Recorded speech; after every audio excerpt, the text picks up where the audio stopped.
how a person, male or female, girl or boys, can recover after the breakup. I have seen many girls wiping out in public places, talking with phone, the relationships are going to break. In that particular period, how they will control themselves? What will be your guidance to them? See, first thing would be prevention. Okay? So I would say, like, see, if you are looking just for the opposite sex and entertainment, you just fall for things.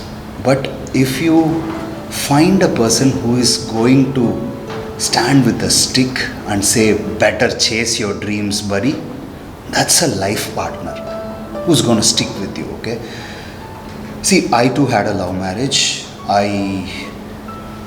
My wife was my classmate in college, and then after our college is when, after we both started earning, we decided that, okay, I think so if we both live together, we can make a better life. We took a decision, and then we went and informed our parents, waited for their approval for almost 5 long years, because I'm from here, my wife is from Kerala, so everything was different for us. But we waited and then married, and life is happy ever after, okay? But what I see today is, it has become a norm that when you finish your 8th or 9th standard, you should have a boyfriend or girlfriend, or else you are looked down by the society or your colleagues or friends. We are in an age where a person doesn't have 100 rupees to spend, but he finds a car in front of his building, takes a photo and says, see my new car on the Instagram, because he wants to show off. People live for show off rather than living for happiness. When I did my schooling, we had something called as value education and life oriental education. Okay, there were subjects like that. Each state had a different thing, but today there is no such subject that is being taught in the school, where even if you look at the tradition of the religious texts, whatever religious texts, they were all certain guidelines that some experienced people wrote for us.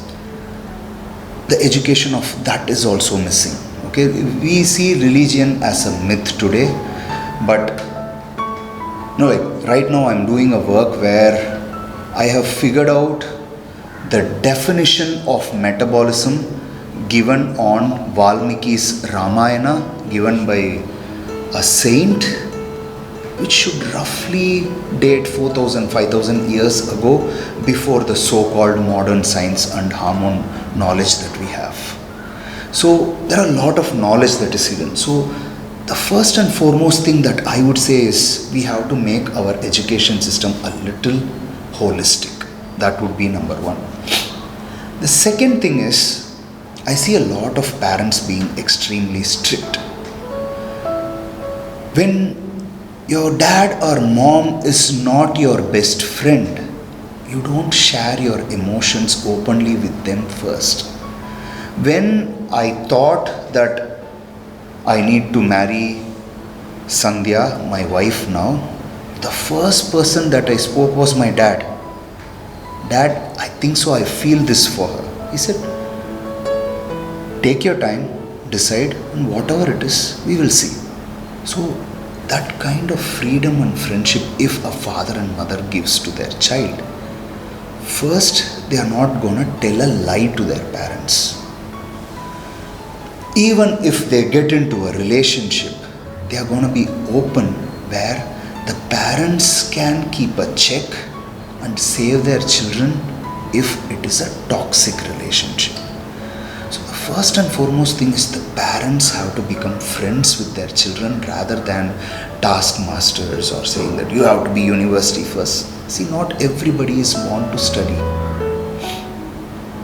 Everyone has a different kind of talent hidden in them, and everyone has a different IQ in each thing. If you ask me to do math today, I'll terribly flunk. But if you talk about the human body, that's the area of my interest. So each person has. So if parents find the passion of their children, allow them to concentrate on their passion and be the best friend of their child. They will not look for a gratification or a toxic relationship just for the sake of thrill. They'll search good friends. And good friends may become good life partners as time progresses. So, parents and children relationship is the primary thing that's going to decide this, as far as I am concerned.